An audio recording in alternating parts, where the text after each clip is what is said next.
Dentro de ello existen otros flagelados que habíamos dicho que se diferencian por la cantidad de flagelos. Retortomonas 2 flagelos, Chilomastic 3 flagelos, Enteromonas 4 flagelos, Trichomonas 5 flagelos y Giardia lamblia 8 pares de flagelos. 8 flagelos, perdón, 4 pares. Denominada la Giardia como lamblia a la parasitosis netamente humana, Giardia intestinales cuando abarca a otros hospederos aparte del hombre, y Giardia duodenalis por la localización del parásito. Otras especies de Giardia de las aves y reptiles y otra de anfibios como la Giardia agilis, pero en la Giardia duodenalis encontramos al hombre y a otros mamíferos pequeños, dentro de ellos perros, gatos, roedores, castores y otros animales. Los estadios trofozoito y quiste. Trofozoito con los siguientes elementos: axostilo, cuerpos mediales o parabasales, disco suctorio, 2 núcleos, 4 pares de flagelos. En el quiste, membrana quística, axostilo, cuerpos mediales, 4 núcleos.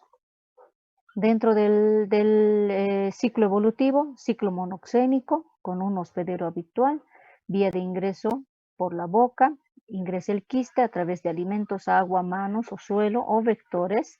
Este quiste se desenquista en los márgenes del intestino delgado y el estómago por los jugos intestinales y gástricos, se libera el trofozoito coloniza el intestino, especialmente el duodeno, se multiplica por fisión binaria, produce patología y cuando las condiciones no son favorables se elimina a través de la materia fecal en forma de quiste.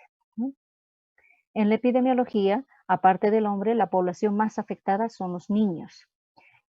¿Por qué? Porque ellos tienen contacto con los otros reservorios o hospederos que son los animalitos, perros y gatos, quienes se convierten en reservorios, es decir, no desarrollan la patología, pero transmiten la infección hacia la población humana. Entonces, esto es bastante importante, el contacto con los reservorios.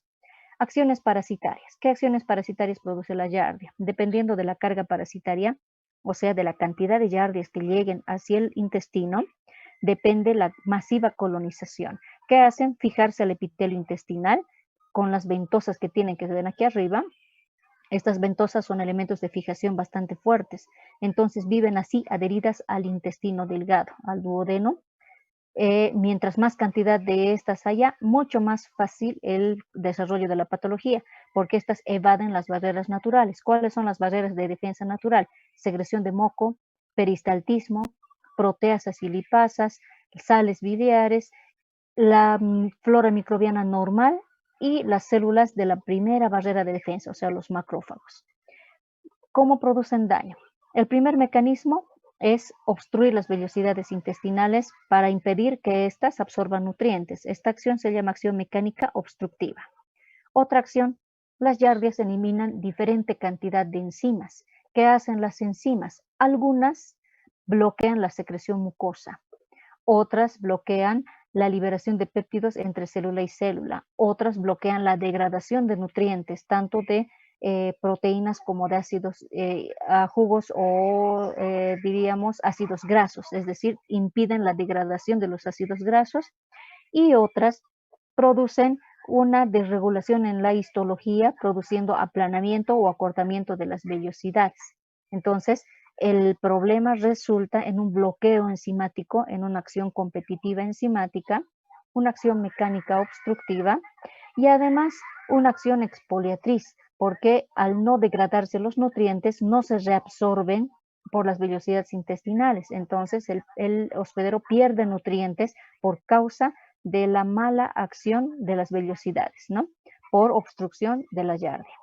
Finalmente, también impiden la colonización de la flora microbiana normal, apoderándose ellos del sitio de unión entre las vellosidades intestinales.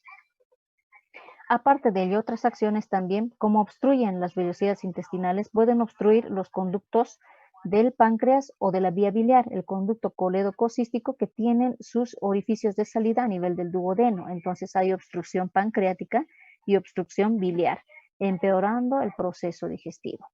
Las vellosidades intestinales y el conducto biliar son obstruidas por el adherimiento o la adherencia de las Giardias, de los trofozoitos, en el epitelio como en la luz de los conductos. Entonces, esa es otra forma de daño que producen los parásitos, los trofozoitos, ¿no? La reacción en el tejido. ¿Cuáles son las acciones patógenas? En el tejido se produce primero un proceso inflamatorio. Este proceso inflamatorio produce incremento de peristaltismo, alteración de las células que se recambian constantemente, produciendo células inmaduras con muy buena capacidad de absorción, vacuolización de células epiteliales, focos de necrosis que producen alteración en las vellosidades, y todo ello produce un proceso inflamatorio intenso, pero con poca secreción mucosa. O sea que incrementa el peristaltismo, pero se pierde materia fecal líquida, no tanto mucosa, porque la giardia también obstruye la secreción mucosa. Este proceso entérico, o sea, la inflamación del intestino, que se va a llamar enteritis, produce gran diarrea. Ese es el síntoma capital del inicio de la patología. Luego se produce un tapizamiento de las yardias. Ven aquí un montón de yardias tapizando los bordes en cepillo de las vellosidades intestinales, impidiendo la absorción. Entonces, esto produce que los nutrientes que lleguen al intestino no se reabsorban y se vayan al resto del trayecto gastrointestinal y se eliminen tal cual han llegado. Esto crea mala regulación de la estructura histológica de las vellosidades, acortamiento o hipertrofia, y ello produce síntomas entre la semana y las 2 semanas, dependiendo de la carga parasitaria. ¿Cuáles son los primeros síntomas? Diarrea muy acuosa, bastante aguda, 6 o 4, 5 deposiciones al día. Dolor abdominal epigástrico, porque se trata de una afección en duodeno, o sea, duele la porción alta del estómago, no la porción baja como en amebas. Náuseas y vómitos por la acción tóxica del parásito. Si el problema se agudiza más, aparece un tipo de diarrea que ya no es acuosa, con restos de alimentos que no se han llegado a absorber y con abundante cantidad de ácidos grasos. Entonces la diarrea se torna lientérica y esteatorreica. En ese caso ya hablamos no solo de un cuadro diarreico inflamatorio, o de una enteritis, sino de un síndrome de mala absorción. Si el cuadro persiste y avanza a un cuadro de deshidratación, con los signos que ya habíamos hablado, o de desnutrición, ¿no? Con los síntomas típicos de cada cuadro. El diagnóstico se basa en el examen parasitológico, donde logramos observar trofozoitos si la materia fecal es líquida o quistes si la materia fecal es sólida. Dentro del tratamiento, los medicamentos que mejor resultado aportan son los derivados nitrimidazólicos, metronidazol, secnidazol, tinidazol u ornidazol, considerando que el medicamento más tolerado para los niños es el secnidazol. ¿Por qué? Porque aparte de ser efectivo, que destruye yardias en el intestino, en niños produce muy buena tolerancia, ¿ya? Y no produce tantos efectos adversos como el ornidazol y el metronidazol. Esto está comprobado por ensayo clínico, es decir, en tratamientos comprobados en pacientes, donde los efectos adversos se llaman efecto disulfiram porque se parece al efecto de la aversión alcohólica. ¿Qué quiere decir? Que cuando uno está haciendo un tratamiento con metronidazol y consume bebidas alcohólicas, se le produce una respuesta grave gastrointestinal, náuseas, vómitos intensos, dolor, diarrea, adormecimientos, calambres y muchas reacciones que son secundarias a la ingesta de metronidazol más bebidas alcohólicas. Entonces, este efecto disulfiram que se llama es un efecto bastante grave, bastante tóxico para un tratamiento, ¿no? Por eso se prefieren medicamentos menos agresivos, como el secnidazol y el tinidazol, ¿ya? Eso en cuanto a las yardias, las medidas preventivas, educación sanitaria, la ingesta de alimentos bien lavados, el aseo de manos, el cuidado que se debe tener con los vectores y con los hospederos, los reservorios, los animalitos. A veces uno trata al niño y se olvida del perrito. Si no trata al perrito, el perrito va a seguir transmitiéndole al niño la infección. Entonces se convierte en un círculo vicioso siempre y cuando no deshagamos el problema parasitario del niño y el problema parasitario del reservorio, del perrito o gato de la casa, ¿no? Entonces, eso es bastante importante en cuanto a yardiosis. Hagamos nuestra tablita. Aquí, eso es. A ver, vamos a llenar. Esta tabla ya tenían que haberla traído llena, ¿verdad? A ver, empecemos con Alex. Alex, ¿dónde está? Alex Castro. Alex. Sí, doctora. Muy bien. Hagamos el cuadrito patogénico, Alex. ¿Cuál es la vía de ingreso del parásito? Vía oral. Vía oral. Perfecto. Medios infectantes o medios contaminantes. Alimentos, comida contaminada, etc. ¿Y qué implica en lo etcétera? Algo importante, contacto con reservorios, ¿verdad? Esto es importante, aparte de agua y Animales. alimentos, animalitos, exacto, es importante. ¿Mecanismo de infección, Alex?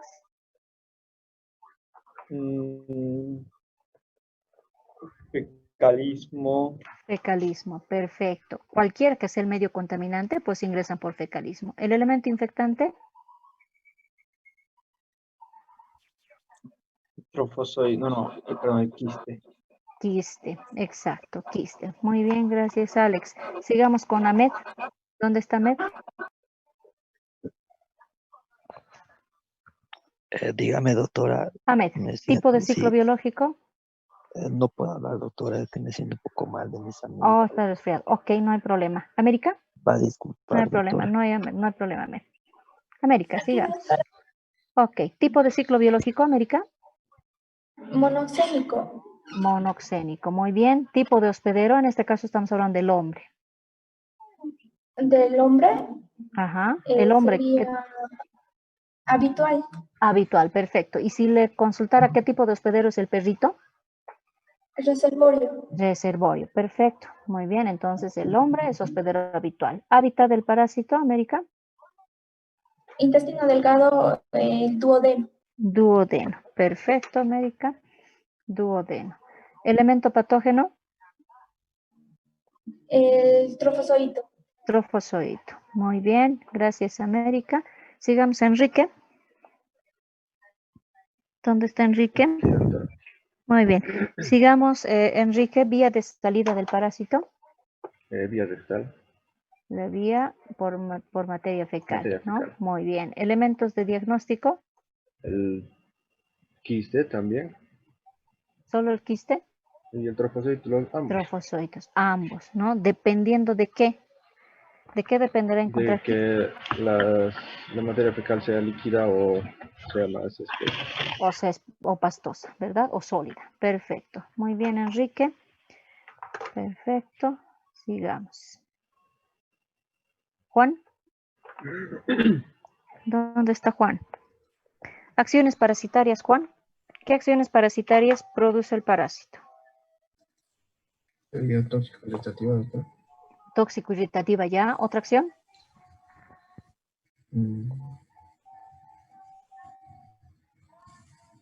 Otra más. No es la única, ¿verdad? Sí hay una acción tóxico irritativa, estoy de acuerdo, pero hay acciones más importantes que esas. A ver, ¿qué otra más? Jessica. Toxicolítica, doctora. No destruyen tejido.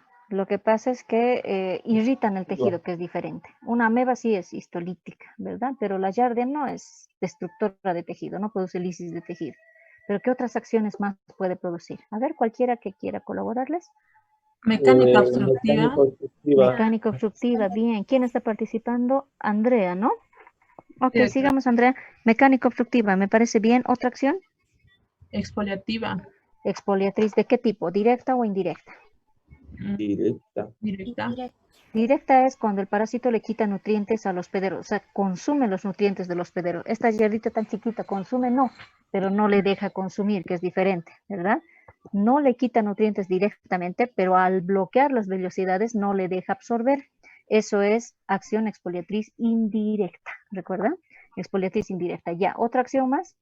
Esto de liberar enzimas para impedir la degradación de nutrientes, ácidos biliares, secreción de moco, se llama acción enzimática competitiva, que es nuevo en este parásito porque los otros no tenían esta acción, ¿verdad? Bueno, entonces mecánica obstructiva, acción enzimática competitiva y acción exfoliatriz indirecta. No se olviden, ¿ya? Andrea Lanes, ¿verdad? Muy bien. Sigamos. Luis Fernando. Luis Fernando, háblenos de la acción patógena. ¿Qué acciones patógenas se realizan? O sea, ¿cómo responde el intestino a la agresión del parásito? ¿Cuál es el primer mecanismo de defensa lógico ante la agresión del parásito? Ya, ok, ¿qué más? Necrosis, ¿qué más?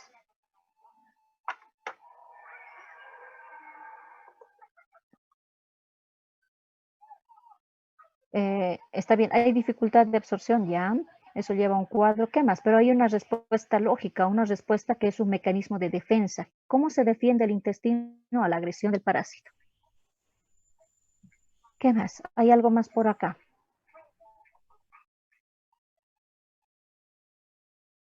Hay células inmaduras, sí, hay hipertrofias y atrofias de vellosidades. Está bien, hay una desregulación.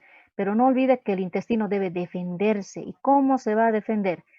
Incrementando un proceso inflamatorio e incrementando su peristaltismo. O sea, ¿qué hace el intestino? Moverse rápido para impedir la colonización de las yardias, ¿no? Y luego viene la desregulación de las vellosidades con focos de necrosis, vacuolización y lo que me dice, mala degradación de nutrientes, especialmente ácidos grasos, ¿ya? Perfecto. López, ¿verdad? Luis Fernando. Sigamos. Jocelyn. Cuadros clínicos. ¿Qué cuadros clínicos se producen en la yardiosis? De lo más leve a lo más complicado. ¿Cuál es el cuadro más simple? Vómitos. No, esos son síntomas, Jocelyn. Cuadro clínico es el nombre de una patología. Patología. Disentería. No, eso es en amebas, porque aquí no hay materia fecal con sangre. No hay nada que produzca úlceras en el intestino, ¿verdad? Esto es otro tipo de desregulación. Doctora, ¿sería esteatorrea? Eso es síntoma también. Eso es otro síntoma. La esteatorrea sí está en el cuadro, pero es un síntoma. Cuadro clínico. Desnutrición. Yardiosis, una yardiosis aguda, pero ¿con qué cuadro clínico? Está bien, sí, es un proceso. Primero inicia como un proceso agudo. Doctora, con síndrome de mala absorción. Hay síndrome de mala absorción, ok. Desnutrición, doctora. Desnutrición, perfecto. ¿Alguien me dijo algo leve antes de síndrome de mala absorción? Enteritis. Enteritis. ¿Quién me dijo la palabra enteritis? Mallea, doctora. Mallea y Alison Cuello. Alison, ¿verdad? Ok, a ver, entonces, como dice Alison y como dice Daniel, hay una enteritis, luego un síndrome de mala absorción, luego ¿qué le puede pasar al pacientito? Que entre en un cuadro de pérdida de líquido, o sea, deshidratación y finalmente desnutrición. O sea, esto es el cuadro clínico, es el nombre de la enfermedad, o sea, el nombre del proceso, todo es una yardiosis. Si es aguda, los síntomas van a ser prácticamente de inicio rápido, fuertes. Si es crónico, pues ya van a paliarse los síntomas, ¿verdad? Pero eso nos habla de la intensidad de los síntomas, lo agudo y lo crónico. Pero los cuadros clínicos pasan por un proceso inflamatorio, un problema completo que ya implica aquí esteatorrea, alguien me dijo, aquí hay esteatorrea, pero como síntoma de este cuadro, pero no es el nombre del cuadro. Luego una deshidratación, que es otro cuadro clínico de un paciente, y una desnutrición. Algunos pacientes podrían pasar una enteritis y pasarlo a una etapa crónica y volverse asintomáticos. Otros pueden pasar a un síndrome de mala absorción si no se hace tratamiento, a una deshidratación y a una desnutrición. ¿Se dan cuenta? O sea que no que todos van a presentar lo mismo. Algunos van a presentar un cuadro, 2 o 3 de ellos, o todo si su nivel de defensas es bastante bajo. Ahora recién vamos con los síntomas. A ver, ¿dónde está Pamela Ortega? Presente, doctora. Pamela, dígame los síntomas de una enteritis. Les había dicho cuál es el síntoma capital de un proceso inflamatorio, de una enteritis. La diarrea entérica esteatorreica. Un ratito, no tan rápido. La diarrea, ¿verdad? Pero la diarrea acuosa, una diarrea aguda, quiere decir muchas evacuaciones en el día, todo ello, ¿verdad? Más dolor epigástrico. Cuando usted me dice esteatorrea, lientería, ese ya es otro cuadro, se llama síndrome de mala absorción. Cuando ya hay restos de alimentos en la materia fecal y cuando hay ácidos grasos, o sea que estamos implicando un problema mayor que el inflamatorio, ¿verdad? Muy bien. Síntomas o signos de deshidratación. Sed, sed, el pliegue, el signo del pliegue. Muy bien, piel seca, mucosas secas. Y las mucosas secas, sí. Exacto. Bien, Pamela Ortega, ¿no? Sí, doctor. Muy bien. Adalid. Signos de desnutrición. ¿Qué signo nos puede hacer pensar en un estado ya de desnutrición? Cuando me doy cuenta que mi paciente ya no está solo deshidratado, que está desnutrido. ¿Dónde está David? Acá, doctora. Ok. ¿Qué signo? ¿Cómo No, sabemos doctora. que esto ya es un cuadro de desnutrido? ¿A quién le llamamos desnutrido? ¿Qué signo nos hace pensar? Cuando tiene mucha diarrea, que todo lo que comes lo elimina.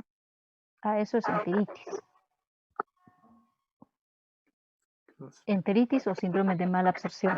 ¿Cómo usted sabe como médico que su niño ya está en un estado de desnutrición? A ver, para cualquiera. ¿Qué signo me llama la Bajo atención peso, acá? doctora. ¿Perdón?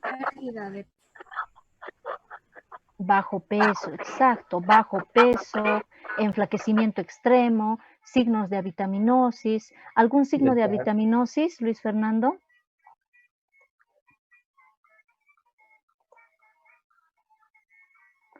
¿Algún signo que nos diga que está perdiendo vitaminas?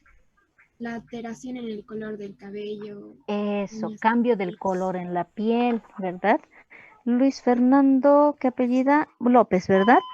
Y Alison, ¿verdad? Cuellar, muy bien. Cambio de coloración de la piel, que se pele la piel, que los dientes sean muy blancos, que las pestañas se vean muy largas, pero los ojos hundidos, la belleza tísica, o sea, que el niño parece estar bonito, pero está desnutrido, ¿ya? O sea, que hay signos claros, que nos aparezca un surco blanco en las uñas, que se quiebren las uñas, todos son signos de avitaminosis. El hecho de que se caigan los pelitos o cambien de color también. Todo ello implica desnutrición, ¿ya? Desnutrición. Muy bien. Iván Gabriel, ¿dónde está? Gabriel. Aquí está. Diagnóstico.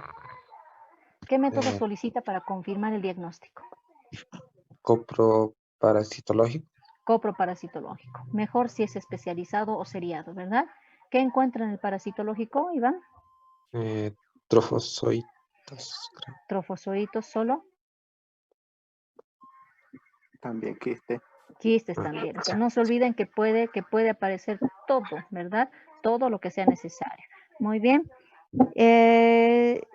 Cristian está, no está Cristian acá. Brian. Brian Flores. Aquí, doctora. Tratamiento, Brian. ¿Qué medicamentos son efectivos para el tratamiento? ¿Qué es lo que podemos recomendar? Metronidazol. Ya. Y había ¿Cuáles sus más? derivados, secnidazol, el tinidazol también. Ya. Ornidazol. ¿Cuál de ellos preferiría usted recomendar? Creo que metronidazol. Metronidazol, teniendo cuidado del efecto disulfiram, no se olvide de ello, ¿ya? Mucho cuidado con el efecto adverso en los niños sobre todo, ¿ya? Esto para adultos está bien, siempre y cuando no consuman bebidas alcohólicas, ¿verdad? Muy bien. Doctora, muy bien. Dígame. Entonces, para estar más seguro, para que no cause este problema, el tratamiento sería secnidazol.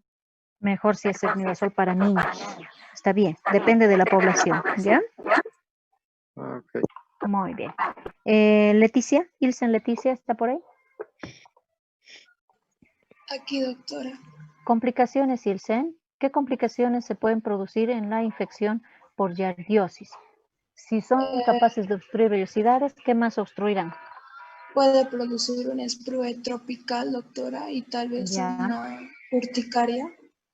Pueden producir urticaria como una reacción alérgica diferente, ¿verdad? Ya. Puede ser. ¿Qué otra cosa más? ¿Qué obstruyen aparte del intestino? Doctora, ¿puede ser la obstrucción de las vías biliares?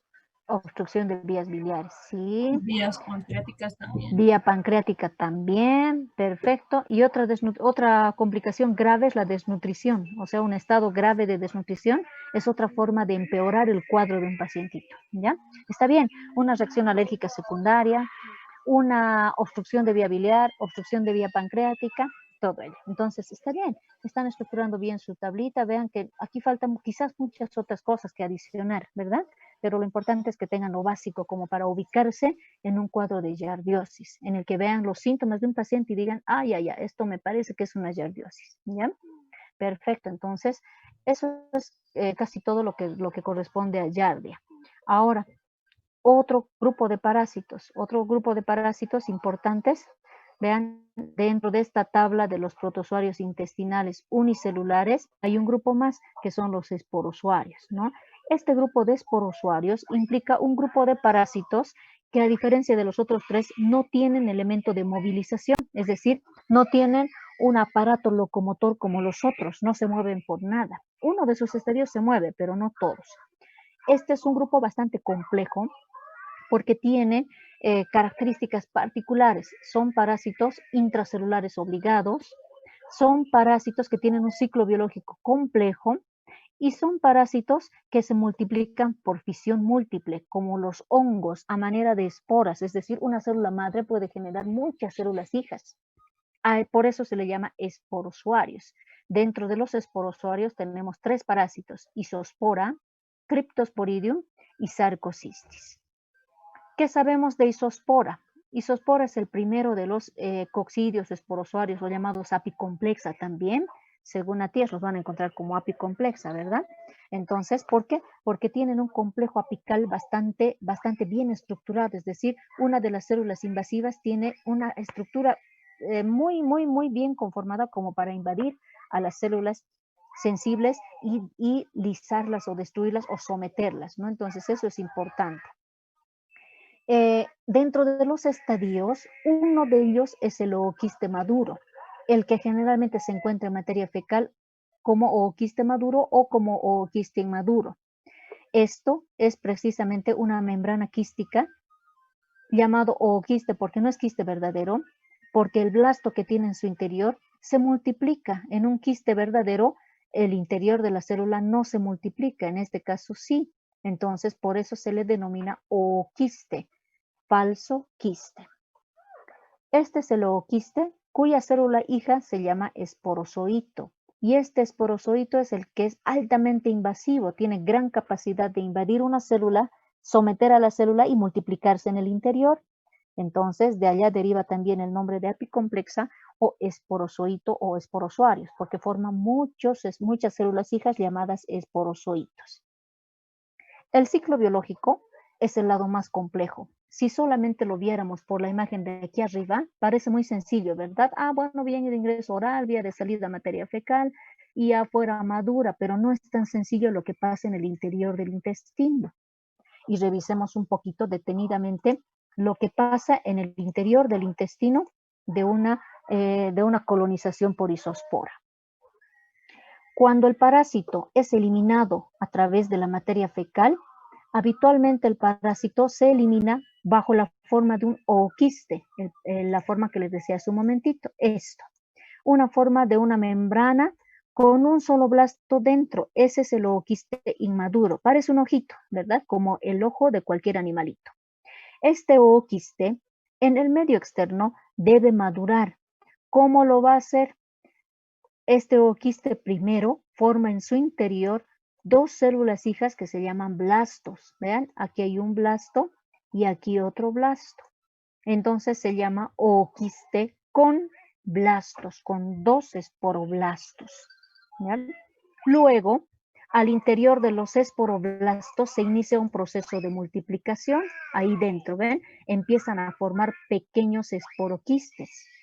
Y finalmente, dentro de cada blasto se forman células alargadas, 4 en cada una, formando al final del ciclo 4 esporozoitos en cada esporoblasto. Entonces la célula ya adquiere otro nombre, se llama ooquiste maduro o llamado esporoquiste o también llamado ooquiste con esporoblastos. Hasta aquí debe llegar el parásito en el medio externo. Todo esto se produce en el medio externo. Ya a esta etapa del ciclo se le llama fase esporogónica, porque produce esporozoitos al final del ciclo. Entonces, esto llega a ser una célula en estado de maduración. Vean, está la membrana quística, los dos blastos, pero aún no se ven si están formados los esporozoitos en su interior. Cuando ya se vean los esporozoitos, pues entonces tendremos acá al ooquiste maduro. Una vez que el ooquiste se ha formado, entonces sale como ooquiste inmaduro. Hasta que se produzca la maduración, el ooquiste está maduro en el medio externo. Ese es el elemento infectante. Va a ingresar al hospedero como ooquiste maduro. Ingresado el ooquiste en el interior del estómago al intestino, los jugos gástricos debilitan la pared del ooquiste, produciendo la ruptura de los blastos y la liberación de las células hijas llamadas esporozoitos. Estas células hijas son altamente móviles, muy activas, invaden a las células entéricas, a los enterocitos, se introducen dentro y toda vez que se introducen dentro forman un trofozoito. A veces es inmaduro al primero. Luego madura el trofozoito y se convierte